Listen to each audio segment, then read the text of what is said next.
So my boyfriend Tobias just texted me 30 minutes ago asking if I want to grab dinner tonight because he has something important to tell me. The same Tobias who spent last weekend at another woman's apartment and sent me a selfie from her bed to prove some twisted point about trust. Yeah, that Tobias. I'm sitting here staring at my phone trying to figure out if he's actually lost his mind, or if this is some elaborate test to see how much disrespect I'll tolerate. Because honestly, after the last 3 weeks of this absolute insanity, I'm starting to think it might be both. Let me back up and explain how we got to this point. Because this whole situation has been such a train wreck that I need to write it all out just to make sense of it myself. Plus, I need you guys to tell me if I'm crazy or if my boyfriend has completely crossed every line that exists in a relationship. 3 weeks ago, Tobias came home from work and casually mentioned that his friend Andrea was having roommate drama. Her roommate had bailed with 2 weeks' notice and she was freaking out about making rent. Normal friend crisis, right? I was ready to be supportive, maybe suggest some roommate finding apps or offer to help her post on social media. But then Tobias drops this bomb on me like it's the most reasonable thing in the world. He tells me he's going to stay at Andrea's place for a few weeks to help with rent while she finds someone new. Just like that. No discussion, no asking how I felt about it, just a straight-up announcement that my boyfriend was moving in with another woman. I actually laughed at first because I thought he had to be joking. Who announces that they're essentially moving in with a female friend and expects their girlfriend to just smile and wave? But Tobias wasn't laughing. He was looking at me like I was supposed to be impressed by his generosity or something. When I told him I wasn't comfortable with that arrangement, he got this condescending look on his face and said I was being selfish. Selfish. Like wanting my boyfriend to not live with another woman makes me some kind of terrible person. He said if I trusted him, this wouldn't be an issue, and that my reaction was showing my true colors. I tried explaining that this wasn't about trust. It was about boundaries and respect. That most couples wouldn't be okay with this kind of setup regardless of trust levels. But Tobias kept circling back to this narrative that I was being controlling and insecure. Like those are dirty words that should make me back down and apologize. The argument went on for hours. He kept bringing up random examples of times I'd been friendly with male coworkers, or when my ex Brian texted about some old stuff at my place. He acted like those situations were somehow equivalent to him literally living with another woman. The mental gymnastics were honestly impressive. What really got to me was how he kept framing Andrea's situation like she was some helpless victim who would end up homeless without his personal intervention. This woman is 25, has a decent job, and graduated college. She's not helpless. There are a million ways to handle roommate issues that don't involve my boyfriend moving in to play house with her. But according to Tobias, I was being heartless for suggesting alternatives. Every solution I proposed was shot down because apparently nothing could possibly work except him personally saving the day by becoming her temporary live-in roommate. The hero complex was unreal. The worst part was finding out that Andrea knew all about our fights. Tobias had been discussing our relationship problems with her, getting her input on how to handle my supposed trust issues. The fact that they were analyzing my behavior and strategizing about our relationship behind my back made me absolutely furious. So I held my ground. I told him I wasn't comfortable with the arrangement and that there had to be other ways to help Andrea that didn't involve him moving in with her. I thought maybe he'd respect my feelings enough to find a compromise. Boy, was I wrong. Last Friday night, Tobias announced he was going over to Andrea's place to help her organize her spare room for potential roommate interviews. He said he'd probably stay late since they had a lot to sort through. Fine, whatever. I had plans with my friend Laura anyway, so I didn't think much of it. But then Saturday morning rolled around and I hadn't heard from him. No good morning text, no check-in, nothing. When I finally texted asking how the organizing went, he responded with the most casual message saying he'd ended up crashing there because they worked until really late and he was too tired to drive home. I was annoyed, but I tried to be understanding. Maybe they really had worked late and it was a practical decision. But then around noon, my phone buzzes with a notification that made my blood boil. It was a selfie from Tobias, in Andrea's bed, shirtless, with the caption, "Some people trust, some people don't." I stared at that picture for a solid 5 minutes trying to process what I was seeing. My boyfriend had spent the night at another woman's place, woke up in her bed, and decided the appropriate response was to send me a photo proving it with some smug caption about trust. The audacity was breathtaking. Like, who does that? Who thinks sending their girlfriend a shirtless selfie from another woman's bed is going to prove a point about trust? It was like he was deliberately trying to push every button I had. I called him immediately, and he answered on the first ring sounding way too cheerful. When I asked what the hell he thought he was doing sending me that picture, he had the nerve to act confused. He said he thought I'd appreciate him being transparent about where he was instead of hiding it. Transparent. Like taking a selfie in another woman's bed is transparency and not a deliberate provocation. The conversation escalated quickly from there. I told him that sending that picture was disrespectful and hurtful, and that spending the night at Andrea's place crossed a line for me. But instead of apologizing or showing any understanding of why I was upset, he doubled down. He said I was proving his point about not trusting him, and that if I was secure in our relationship, I wouldn't be making such a big deal about him helping a friend. He actually had the audacity to say that my reaction was exactly why he needed to reconsider our relationship dynamics. That's when I realized this wasn't just about Andrea's roommate situation anymore. This was about Tobias testing how much he could get away with, seeing how far he could push my boundaries before I'd finally snap. And honestly, he was about to find out. But the real kicker came Sunday evening when I got a Facebook message from Andrea herself. I'd never spoken to this woman directly in my life, but apparently she felt entitled to insert herself into our relationship drama. Her message was short and sweet. She told me that I should grow a backbone if I wanted to date someone like Tobias, and that my insecurity was embarrassing to watch. She said that Tobias deserved someone who could handle him having female friends without creating drama. I screenshotted that message so fast it wasn't even funny. The absolute audacity of this woman to message me about my own relationship was beyond anything I could have imagined. And the fact that she was clearly discussing our private business with Tobias made it even worse. When I confronted Tobias about Andrea's message, he barely seemed surprised. He said she was just looking out for him because she could see how stressed our fights were making him. He actually defended her right to message me and said, maybe I should listen to what she had to say. That was the moment I realized I was dating someone who thought it was appropriate for his female friend to lecture his girlfriend about relationship boundaries. Someone who saw nothing wrong with another woman telling me how to handle my own boyfriend. So here we are, 3 weeks into this absolute disaster. And Tobias just texted asking if I want to have dinner tonight so he can tell me something important. Part of me is curious about what he thinks is so important that it requires a special announcement.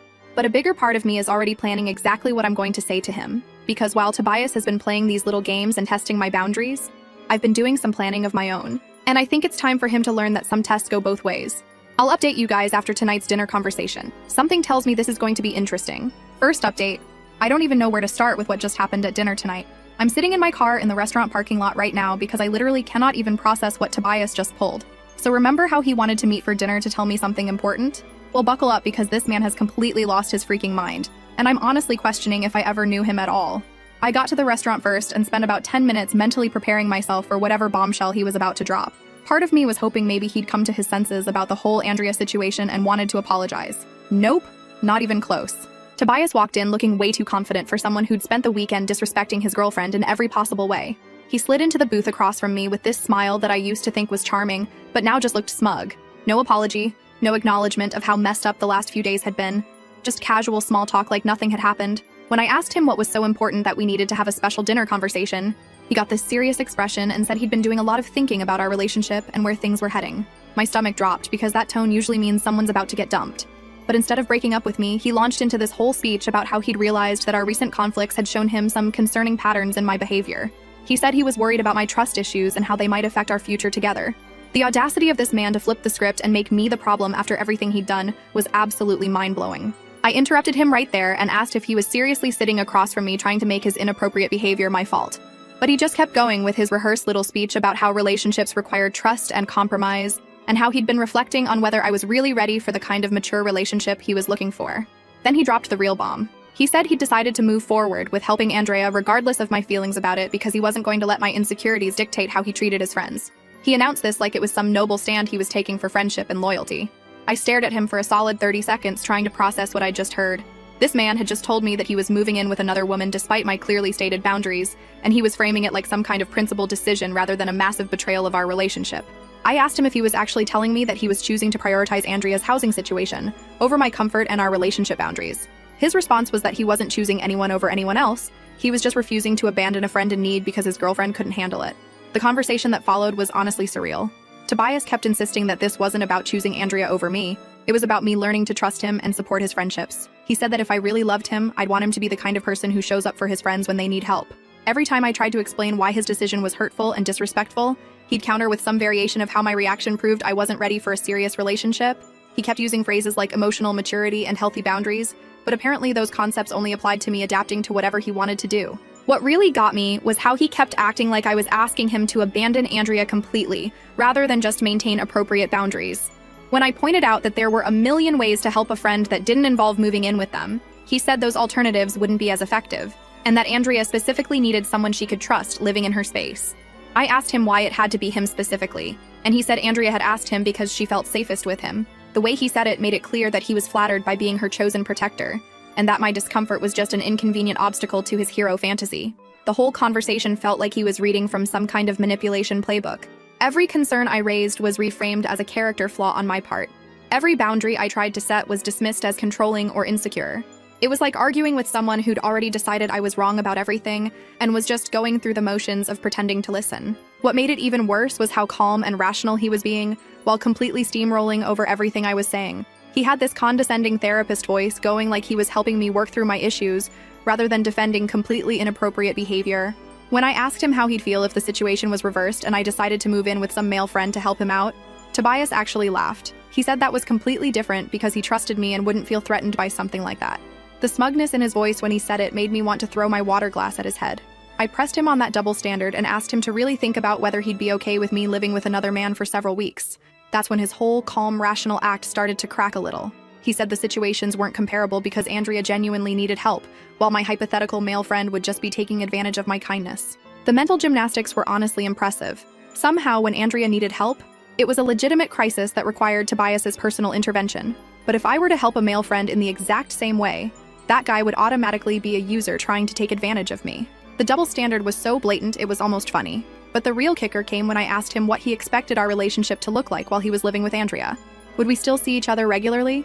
Would I be welcome to visit him at her place? How long was this arrangement supposed to last? That's when Tobias got really uncomfortable and started giving me vague non-answers about how we'd figure it out as we went along. He said he couldn't put a timeline on helping a friend and that I'd need to be flexible about our usual routines, while Andrea got back on her feet. When I pushed for more specifics, he finally admitted that Andrea wasn't really comfortable with me coming around while she was dealing with her housing stress. He said she felt like my presence might create tension and drama that would make an already difficult situation even harder for her. So let me get this straight. My boyfriend was moving in with another woman who didn't want me visiting, for an indefinite period of time, to help with a problem that could be solved in dozens of other ways. And somehow I was the unreasonable one for having an issue with this arrangement. I asked him if he could hear how insane that sounded. And he said Andrea's feelings were valid too, and that everyone involved deserved to feel comfortable in their living space. Apparently everyone except me, since my feelings about my own boyfriend's living arrangements didn't seem to matter at all. I sat back in that booth and really looked at the man across from me, and I realized I was seeing him clearly for the first time in 8 months. This wasn't some temporary lapse in judgment or miscommunication about boundaries. This was who he actually was when he couldn't manipulate me into going along with what he wanted. So I asked him one simple question. I said, if our roles were reversed and I announced that I was moving in with some guy despite his objections, would he be okay with that? Not just okay, but actually supportive and understanding about it? The look that crossed his face told me everything I needed to know before he even opened his mouth. For just a split second, his mask slipped, and I saw exactly how he really felt about the idea of me prioritizing another man's needs over his comfort. But then he caught himself and went back to his rational therapist voice. He said that hypothetical situations weren't helpful, and that we needed to focus on the actual circumstances we were dealing with. When I pointed out that his inability to answer my question was pretty telling, he said I was trying to trap him and that my argumentative attitude was exactly why he was concerned about our relationship dynamic. Everything was my fault. My argumentative attitude, my trust issues, my inability to support his friendships, my lack of emotional maturity. According to Tobias, I was basically a walking red flag who was lucky he was patient enough to help me work through my problems.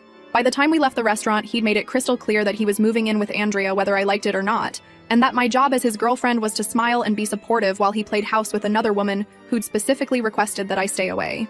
But here's the thing that Tobias doesn't realize. While he was busy outlining all the ways I needed to change my behavior and attitude, I was making some plans of my own. Because if he thinks I'm just going to sit around waiting for him to come back from his little domestic experiment with Andrea, he's about to learn exactly how wrong he can be. I've got some thinking to do tonight, and tomorrow I'm making some phone calls. If Tobias wants to test my boundaries and see how much disrespect I'll tolerate, he's about to get his answer. And something tells me it's not going to be what he's expecting. I'll update you guys tomorrow after I've had some time to process this whole mess and figure out my next move. But spoiler alert, I'm done being the understanding girlfriend who makes excuses for her boyfriend's inappropriate behavior. The gloves are officially coming off. Second update. You guys, I am having way too much fun with this situation, and honestly, watching Tobias dig himself deeper into this hole while thinking he's being so clever has become my new favorite entertainment. If he wants to play games and test my boundaries, well, two can definitely play that game. So remember how I said the gloves were coming off? Well, I spent Wednesday making some calls and setting things in motion, and let me tell you, I've been having an absolute blast watching this whole thing unfold. Wednesday night, Tobias texted me this casual little announcement about packing his stuff to move into Andrea's place over the weekend. No discussion, no checking in, just this matter-of-fact message like he was telling me he picked up dry cleaning. The audacity was honestly impressive, but also gave me the perfect opportunity to start having some fun. Instead of getting upset or arguing with him, I responded with, "That's nice, honey, make sure you pack your toothbrush. Wouldn't want Andrea to think you have bad hygiene when you're playing house together." The passive-aggressive sweetness was chef's kiss perfect. He called me within 10 minutes, clearly confused by my response. When he asked why I was being sarcastic, I told him I wasn't being sarcastic at all. I was just being supportive of his new living arrangement with his female friend. The way I said supportive made it clear I was mocking him, but he couldn't quite call me out on it. That phone call was honestly hilarious. Tobias kept trying to bait me into an argument about boundaries and trust, but I just kept responding with these sweet, understanding comments that were obviously sarcastic, but technically supportive. Every time he'd explain why his decision was reasonable, I'd say something like, Oh, absolutely, that makes perfect sense. I'm sure Andrea really appreciates having such a caring roommate. By the end of the call, he was clearly frustrated that I wasn't giving him the dramatic reaction he was expecting. He actually asked me directly why I wasn't more upset about his decision, and I told him that I'd been doing some thinking and had come to some interesting conclusions about our relationship. When he pressed me for details, I said we could discuss it later because I had some plans of my own to figure out. The confusion in his voice was absolutely delicious. He'd expected me to be begging him not to move in with Andrea, not making mysterious comments about my own plans. Thursday morning, I woke up to a string of texts from him documenting his packing progress like I was supposed to care about the logistics of him moving in with another woman. He sent pictures of boxes and even asked if I wanted to help him load his car. The level of delusion was honestly breathtaking. But instead of ignoring the messages, I decided to have some fun with them. I responded to each picture with increasingly ridiculous comments. When he sent a photo of his clothes packed up, I wrote, "Ah, make sure you pack something nice for your dinner dates with Andrea." When he showed me his toiletries box, I said, "Don't forget condoms. You never know what might happen during those late-night movie sessions." The fact that he couldn't tell if I was being serious or mocking him made it even better. He kept sending confused responses, asking what I meant, and I'd just send back innocent emojis like I had no idea why he was confused.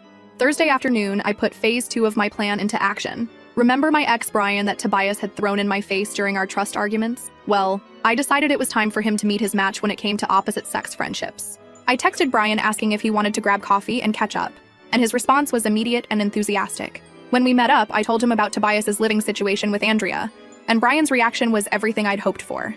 He was shocked and said he couldn't believe any guy would disrespect his girlfriend like that. But here's where it gets good. While we were talking, I started getting texts from Tobias updating me on his move-in progress. So I started reading them out loud to Brian, and we both started laughing about how ridiculous the whole situation was. Brian said he couldn't believe Tobias was actually sending me play-by-play updates about moving in with another woman, and that if he were my boyfriend, he'd be focused on making me feel secure, not some random female friend. That's when I got a brilliant idea. I asked Brian if he wanted to help me send Tobias a little message of my own. Brian was immediately on board, so we took a selfie together at the coffee shop and I posted it to my Instagram story with the caption, "Catching up with old friends who actually know how to respect boundaries." Within 20 minutes, my phone was buzzing with a call from Tobias. When I answered, he immediately asked who I was with and why I was posting cryptic Instagram stories. I told him I was just catching up with Brian and that we'd been having a really interesting conversation. The jealousy in his voice was immediate and obvious. He started asking all these questions about why I was hanging out with my ex and what we'd been talking about. When I told him that Brian had been giving me some perspective on my current relationship situation, Tobias got this panicked edge to his voice. I stayed completely calm and said that since he was exploring new living arrangements, I figured I could explore reconnecting with old friends too. I could practically hear his brain short-circuiting on the other end. Friday morning, Tobias called to let me know he was officially moved in at Andrea's place, but his tone was way less cheerful than before. He kept asking about my plans for the day and whether I was going to see Brian again. When I said Brian and I might grab dinner later, the silence on the phone was absolutely golden. Instead of his usual confident lecture about trust and friendship, Tobias started asking why I felt the need to spend so much time with my ex. I reminded him that he'd spent weeks telling me that opposite-sex friendships were totally normal, and that anyone who had a problem with them was just insecure. He tried to explain why my situation with Brian was different from his situation with Andrea, but every reason he gave just highlighted his own hypocrisy. When I pointed that out with fake innocence, he got even more flustered. That evening, Brian and I did go to dinner, and I made sure to document it thoroughly. We took pictures of our food, selfies at the restaurant, and I even posted a story of us sharing dessert with the caption, "When someone actually knows how to make you feel special." My phone immediately started blowing up with texts from Tobias, but I didn't respond until later that night.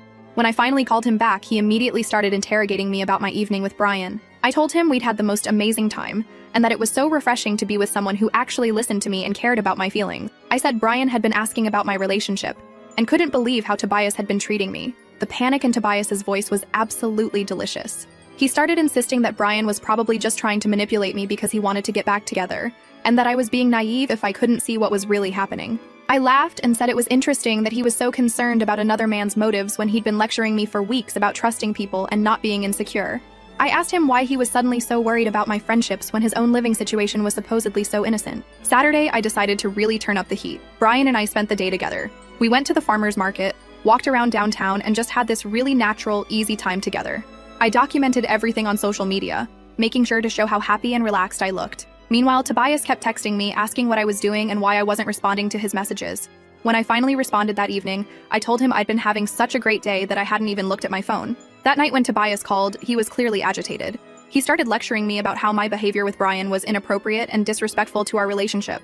I told him I found it fascinating that he was suddenly so concerned about relationship boundaries when he'd been living with another woman all week. When he tried to explain the difference, I cut him off and said that Brian had been helping me gain some real perspective on what I deserved in a relationship. Sunday morning, I woke up to Instagram stories from Andrea showing her and Tobias's domestic routine, making breakfast together, organizing closets, cuddling on the couch. But instead of getting upset, I screenshot them and sent them to Brian with laughing emojis. Brian and I spent Sunday together too, and honestly, it felt amazing to be with someone who was actually focused on making me happy instead of prioritizing another woman's needs. We had this incredibly natural chemistry, and I found myself remembering why I'd been so attracted to him in the first place. When Tobias called Sunday night, I could tell he was getting desperate. He started asking directly if something was going on between me and Brian, and I told him that Brian had been showing me what it felt like to be someone's actual priority. The way Tobias's voice changed was everything I'd been hoping for. All his confidence and smugness just evaporated, and he started backtracking about his living arrangement and saying that maybe we needed to talk about finding some compromises. But I was having way too much fun to let him off the hook that easily.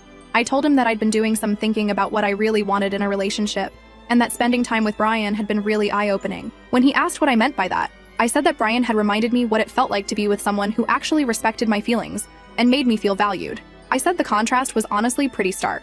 Tobias started talking about how he loved me and how we could work things out, but I could tell he was finally realizing that his little manipulation game had completely backfired. I told him I needed more time to think about everything that had happened, and that I'd be in touch when I was ready to discuss our future. Now it's Monday, and my phone has been constantly buzzing with increasingly frantic messages from Tobias. He's oscillating between trying to convince me that I'm overreacting and panicking about my friendship with Brian. If Tobias wanted to test my boundaries and see how much he could get away with, well, he's about to learn that I'm much better at this game than he thought. Some people think they can manipulate their girlfriend into accepting whatever they want to do, but some people are about to discover that two can play at manipulation, and I'm apparently much better at it. Stay tuned for tomorrow's update because I have a feeling our final conversation is going to be absolutely epic. And spoiler alert, I'm not the one who's going to be begging for forgiveness. Last update. Guys, I am dead. I literally cannot stop laughing at what just happened. Tobias just had the most epic meltdown on FaceTime, and I got it all on video. This man really thought he could manipulate me, and I'd just sit there and take it. Nope. So after watching him panic all week about me and Brian, I decided it was time for the grand finale. He'd been sending me these pathetic texts about needing to discuss boundaries, which was rich coming from someone living with another woman. When we FaceTimed, he was at Andrea's place acting all high and mighty. I could see her stupid motivational quotes on the wall behind him, and some fancy candles she probably made him buy. Started lecturing me about how my friendship with Brian was inappropriate. This fool is literally playing house with some girl and wants to tell me about appropriate behavior. But here's the thing. I've been having the best week ever with Brian. We've been inseparable, and honestly, it feels incredible being with someone who actually gives a damn about me. And wait for it. We just booked a trip to Italy next week. Brian surprised me with tickets yesterday, and I'm literally bouncing off the walls excited. First-class tickets to Rome, and he already booked us this amazing hotel in Tuscany with a private balcony overlooking the vineyards. So when Tobias started his usual manipulation speech, I just smiled and told him how amazing Brian had been, how he actually knows how to treat a woman and prioritize her feelings. Tobias's face started turning red immediately, and I could see him trying to stay calm but failing miserably. I could hear his friends in the background because apparently he thought having an audience would intimidate me. Wrong move. I got even bolder and started talking about how Brian had been staying over and how much better I felt with someone who actually cared. I made sure to mention how Brian brought me coffee in bed this morning and how we'd spent the whole weekend together just enjoying each other's company. The way Tobias was squirming was beautiful. He kept trying to explain why his situation was different, but he just kept digging himself deeper. So I asked him straight up, how is it different? Explain it to me and your friends who are obviously listening to every word. That's when he totally lost it. Started yelling about how I was being vindictive and crazy. All his cool manipulation tactics went out the window, and he showed everyone exactly who he really is. I could hear someone in the background saying, "Dude, chill," which made it even better. But the best part was when I told him about Italy. I said Brian had surprised me with this amazing trip, and that we'd be spending a whole week together exploring Rome and Venice. I made sure to mention the first-class flights and the 5-star hotel because I knew it would eat him alive. Tobias looked like he was going to throw up, and I swear I heard Andrea gasp in the background. Then I really went in for the kill. I told him he should probably enjoy his time with Andrea while it lasts because let's be real. Once she finds an actual boyfriend, where exactly does he think he's going to end up? I said it so sweetly too. Like, Tobias, honey, you do realize you're just Andrea's convenient helper boy right now, right? Like when she finds someone she actually wants to date, you'll be tossed out faster than yesterday's garbage, though she might keep you around to do her laundry or fix her computer or whatever other free labor she needs. The silence that followed was incredible. His friends were trying not to laugh, and you could tell Andrea heard every word because there was this awkward tension in the background. I think I heard someone whisper, "Oh damn," which honestly made my whole day. I kept going because I was on a roll. I said, "You really think you're her knight in shining armor, but you're more like her personal assistant who pays rent. She's using you as a placeholder until someone better comes along. You're basically a very expensive doormat with benefits." Tobias was fuming, but he couldn't really deny it because deep down he knows it's true. Andrea's not stupid. She's getting free help with rent and household stuff from some guy who's convinced himself he's being noble. I bet she's already swiping on dating apps while he's organizing her closet. I decided to really twist the knife and said, I give it 2 months before she brings some new guy home and suddenly your friendship isn't so important anymore. Hope you're saving up for a security deposit because you're going to need it when she kicks you to the curb. That's when he made his biggest mistake. He screamed, get over yourself or get lost. I'm giving you one last chance to chill out or we're done. I literally started laughing, like actually giggling on camera. I said, Tobias, sweetie, we've been done. You moved in with another woman and I moved on to someone who actually knows my worth. There is no last chance here because I already upgraded. The panic in his eyes was everything. He immediately started backtracking, saying he didn't mean it and we could work things out. But I was already done with this conversation and having way too much fun. I told him, while you're busy being Andrea's live-in help, Brian and I will be sipping wine in Tuscany. Have fun organizing her closets and assembling her IKEA furniture or whatever it is doormat roommates do. Maybe she'll even let you hold her purse when she goes on dates with actual men. His friends were definitely laughing at this point because I could hear multiple people trying to muffle their reactions. Andrea's voice came from somewhere off camera sounding really annoyed, and I think she was telling everyone to be quiet. Then I hung up while he was still sputtering and trying to get his friends to stop laughing. My phone immediately blew up with texts from random numbers because apparently Tobias was grabbing everyone's phones trying to reach me. The desperation was honestly pathetic. He sent like 15 messages from different people's phones begging me to talk to him and saying he made a mistake. But then Andrea had the nerve to message me on Instagram saying I should grow a backbone and that my behavior during the call was embarrassing. This woman who's using my ex-boyfriend as a personal ATM and handyman wants to lecture me about embarrassing behavior. I screenshot her message and posted it to my story with, when your ex's sugar mama thinks she can give you relationship advice. And my friends went absolutely off in the comments. Laura replied with crying, laughing emojis and said, she really thought she did something there. My cousin Anna commented, the audacity of this entire woman, which had me rolling. Brian thinks the whole thing is hilarious. He keeps saying he can't believe Tobias actually thought he could treat me like garbage while I just sit around waiting for him. We've been planning our Italy trip all evening, and honestly, life is so good right now. He showed me pictures of the hotel restaurant, and apparently they have this amazing rooftop terrace where we can watch the sunset over the hills. The funniest part is hearing through friends that Tobias is trying to tell people I manipulated him and that I'm crazy and vindictive. This man moved in with another woman, sent me selfies from her bed, and somehow I'm the manipulator? The math isn't mathing. What he doesn't get is that I'm not upset about losing him. I'm relieved. Watching him show his true colors saved me from wasting any more time on someone who thinks girlfriends should just accept whatever crumbs they're offered while he plays house with other women. Tomorrow we're going shopping for our trip, and he wants to buy me a new dress for our fancy dinner in Rome. I genuinely cannot remember the last time I was this excited about anything. To anyone dealing with someone who thinks they can test your boundaries and manipulate you, don't even bother arguing with them. Just upgrade to someone better and watch them lose their minds when they realize you're not sitting around crying over them. Tobias really thought he was so clever playing his little games. But while he was busy being Andrea's errand boy and live-in maintenance man, I was out here securing an actual man who treats me like a queen and books surprise trips to Europe. Can't wait to post pictures from Italy while this fool is probably assembling Andrea's new dresser or something equally tragic. Living well really is the best revenge, and I'm about to be living very well in Tuscany with someone who actually deserves me.